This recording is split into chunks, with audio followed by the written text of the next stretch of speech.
Magandang araw sa inyong lahat guys. Welcome back sa aking channel. Ako po si Leo, isang OFW dito sa Japan. So mayroon na akong isi-share sa inyo na isang free Japanese language classes. So free ito and then online. So wala na kayong dahilan para hindi ma-avail yung mga ganitong program.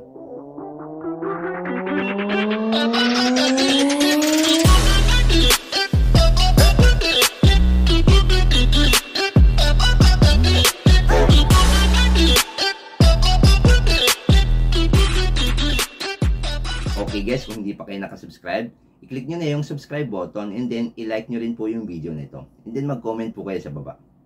And then, pasensya na po kayo sa boses ko ngayon kasi medyo kakagaling lang natin sa lagnat. Inubo ko, and then may lagnat nung nakarang araw, kaya medyo iba yung boses ko. Medyo gumagaragal minsan. So, pasensya na guys. So, gusto ko lang kasing i-share tong bagay na to kasi limited lang to. So, kailangan nating magmadali.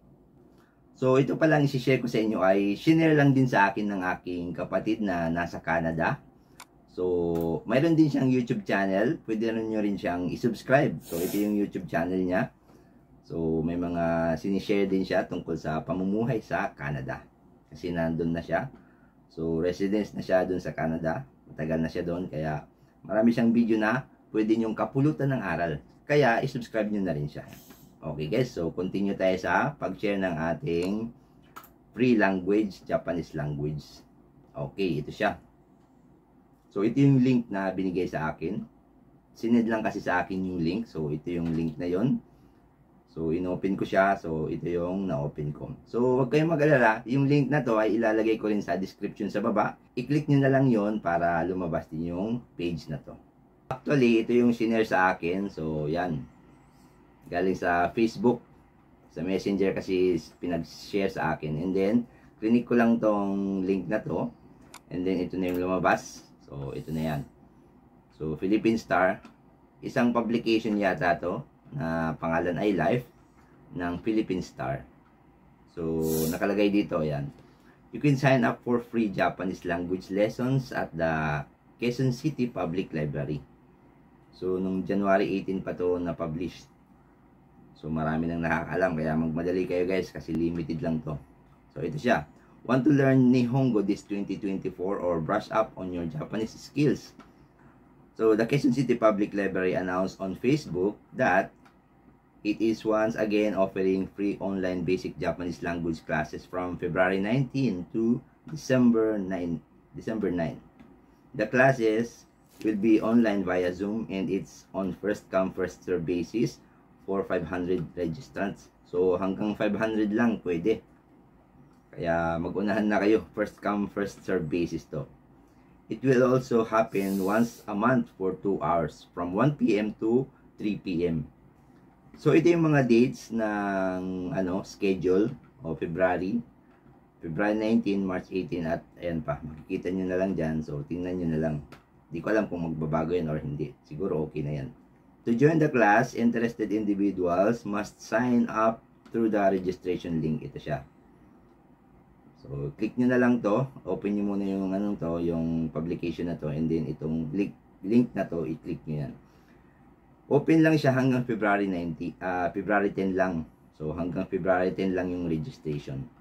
Once you have registered, you'll receive confirmation via email.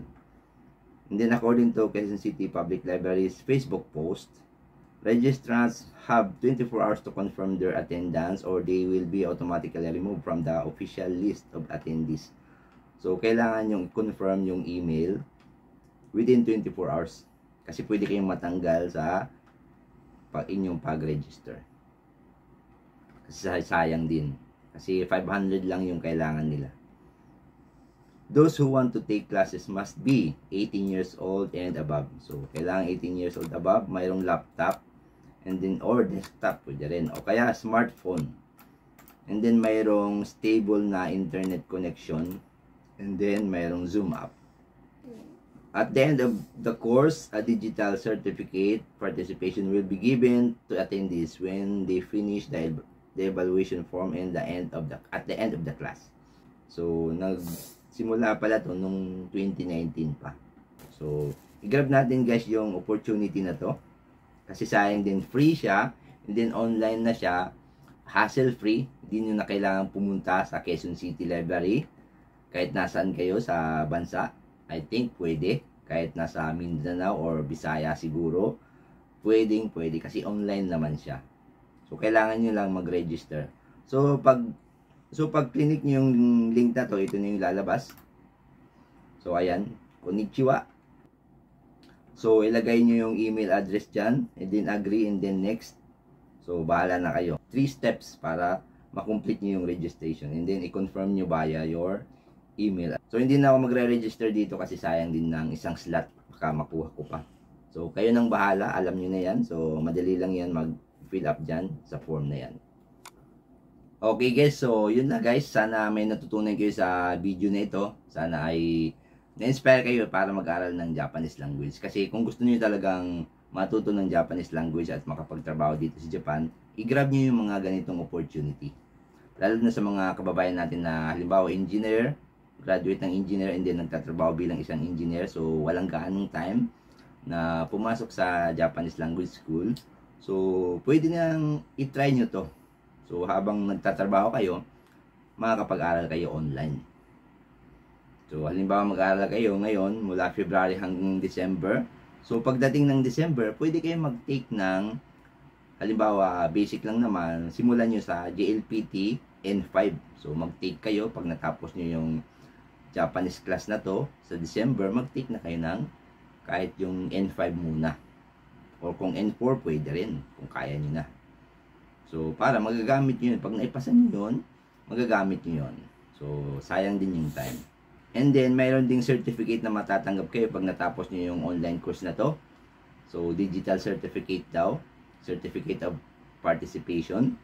So, pwede nyo rin yung ilagay sa inyong resume pag natapos nyo na yun. So, and then, pag napasa nyo sa JLPT, N5 or N4, magagamit nyo na yun para mag-apply kayo sa Japan. Halimbawa, bilang isang engineer or kung ano pa man na gusto nyong trabaho dito sa Japan. Okay guys, hanggang sa muli, sana ay may natutunan kayo sa video na ito. I-share nyo po ito, mag-like po kayo, and then mag-comment na rin po kayo sa baba. And then kung hindi pa kayo nakasubscribe, i-click nyo na yung subscribe button sa baba. And then, hanggang sa muli, thank you for watching. Bye-bye!